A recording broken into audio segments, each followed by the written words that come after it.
Bienvenue dans Reporter, le magazine de grands reportages de la rédaction. Cette semaine, nous partons en Thaïlande pour vous montrer une drôle de guerre.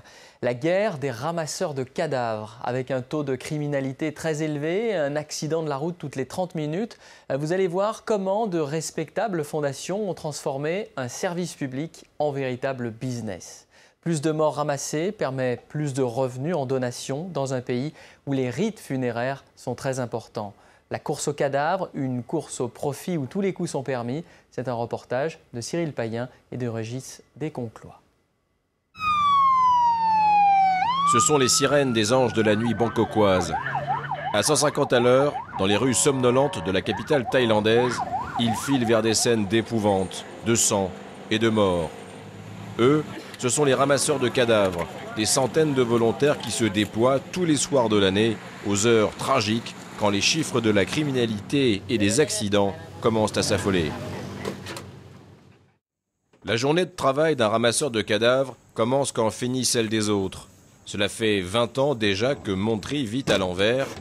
C'est donc en fin de journée qu'il quitte sa maison des faubourgs de Bangkok pour rejoindre son quartier général, en plein quartier chinois, à la fondation Potek-tung. Bonjour. Salut les gars. Il est 18 h, l'heure où Montri va se transformer en héros. Quand je ne porte pas mon uniforme, je me sens comme transparent.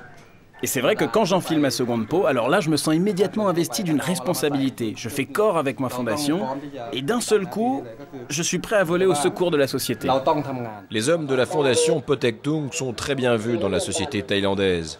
Ils sont en fait là pour pallier l'absence presque totale de services d'urgence publique. J'aime mon boulot, ça oui. Ici, on est tous là pour aider les gens. Je trouve que c'est très excitant. Bien sûr, il n'y a pas que des avantages. Il y a les fantômes, par exemple. Moi, j'en ai peur des fantômes, avec tous ces cadavres. Donc, au cas où, j'ai une amulette pour me protéger. Elle ne me quitte sous aucun prétexte. Elle est spécialement faite pour les fantômes. Avant de partir pour une nouvelle nuit à courir les cadavres, tous s'assurent que leurs génies protecteurs sont bien en place. En fait, pour moi, les amulettes me donnent du cœur à l'ouvrage. Heureusement qu'il y a les amulettes pour nous redonner de la force. C'est pas qu'elles font partie de notre uniforme, mais elles vont avec et chacun de nous en porte une. C'est notre rituel à nous. C'est comme ça. Tout le monde en a une. De toute façon, si on perd une amulette, on est quand même sous la protection de ça, le Potek-tung. Vous voyez ? C'est l'emblème fondateur de notre fondation. Il est magique. Somsak, 62 ans, est le vétéran et la mémoire de la fondation. Oui, c'est vrai. Moi, j'en ai vu des choses. Beaucoup. J'ai même vu tout ce qu'il y avait à voir dans ce métier. Alors maintenant, non, franchement, j'ai plus vraiment peur. Le problème numéro 1, c'est la compétition entre les ramasseurs de cadavres. Depuis 30 ans, j'en ai vu des bagarres pour récupérer un mort. C'est évident, tout le monde veut être le premier sur les lieux de l'accident, alors parfois ça dégénère, souvent même. En Thaïlande, on dit qu'on est comme la langue et les dents. On travaille ensemble, mais parfois on se mord.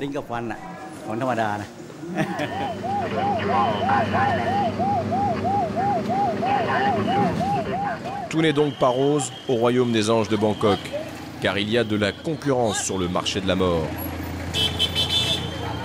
Les hommes des fondations se lancent dans de véritables courses aux cadavres. Les policiers arrivent souvent après eux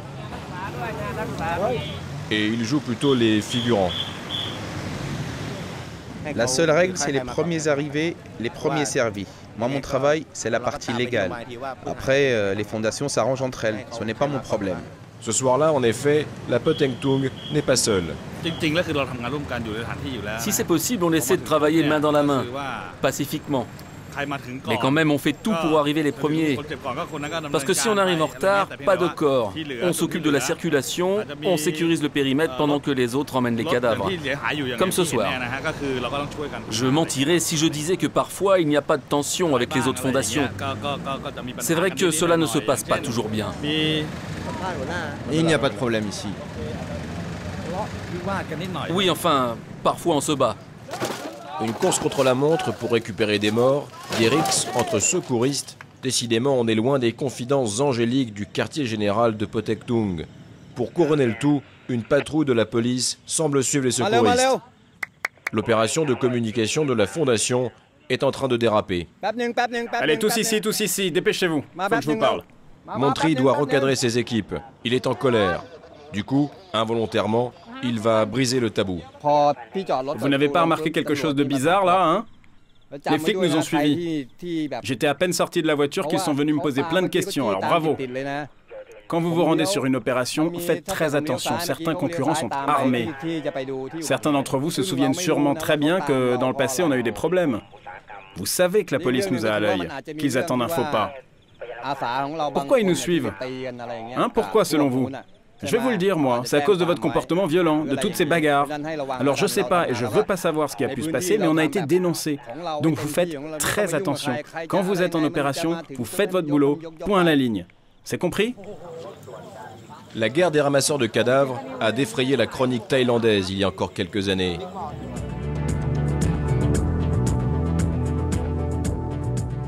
Les combats de rue avaient atteint un tel point que les forces de l'ordre n'ont pas eu d'autre choix que de partager la mégapole entre deux fondations et d'interdire les autres. Mais rien n'a vraiment changé.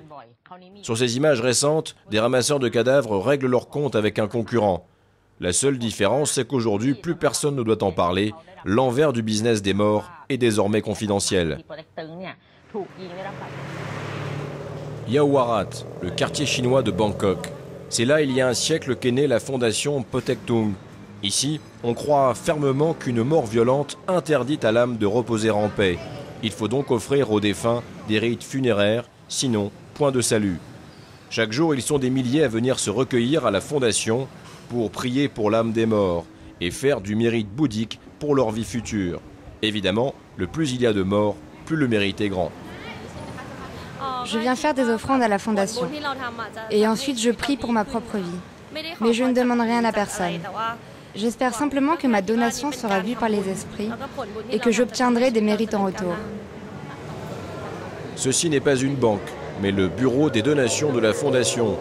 Il est ouvert de 6h30 à minuit, sans interruption, 365 jours par an. Pourquoi donnez-vous? Vous savez, en Thaïlande, nous sommes bouddhistes. Quand nous faisons des offrandes, c'est bon pour notre karma. C'est un peu de la magie pour améliorer notre vie. Et monsieur, combien de clients aujourd'hui? Aujourd'hui, un peu plus de 1000 personnes ont donné. C'est un bon jour? C'est un jour normal, dans la moyenne. Et vous pouvez me dire combien d'argent ça représente? Je ne sais pas combien. C'est compliqué de vous répondre, hein. Je ne suis pas habilité à vous répondre. La fondation génère un revenu annuel de 3 millions d'euros, de quoi attirer les convoitises. Mais officiellement, il n'y a pas de jaloux. Vous savez, entre les différentes fondations, nous sommes tous frères. On s'entraide les uns les autres. Par le passé, peut-être qu'il y a eu des petits problèmes, mais c'est plus le cas maintenant. Ce temps est révolu. Les autorités ont su gérer nos différends, définitivement. Ce n'est pas la vie de tout le monde dans la fondation. La nuit touche à sa fin. Nous avons rendez-vous sur une aire de parking. 3 employés de la Potek Tung acceptent de parler de leur routine.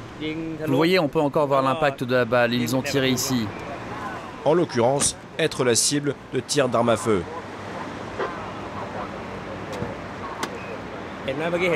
Ils peuvent dire ce qu'ils veulent. Moi, je dis la vérité.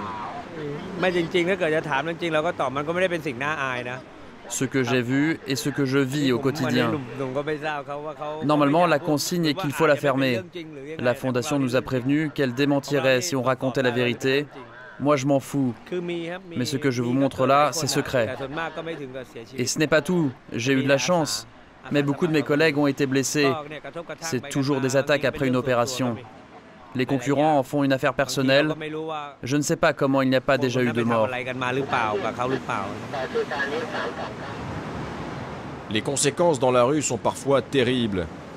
Cet homme a perdu l'usage de ses jambes, non lors de son accident, mais dans la rixe qui a suivi entre les secouristes. Les fondations gagnent beaucoup trop d'argent. Et elles ne l'utilisent pas pour se professionnaliser. Avec tout cet argent, pourquoi n'achètent-elles pas du matériel sophistiqué? Pourquoi n'embauchent-elles pas de vrais professionnels? Pas des types qui sortent de nulle part et qui jouent avec la vie des gens. Parce qu'après leurs erreurs, ce sont nous qui les payons.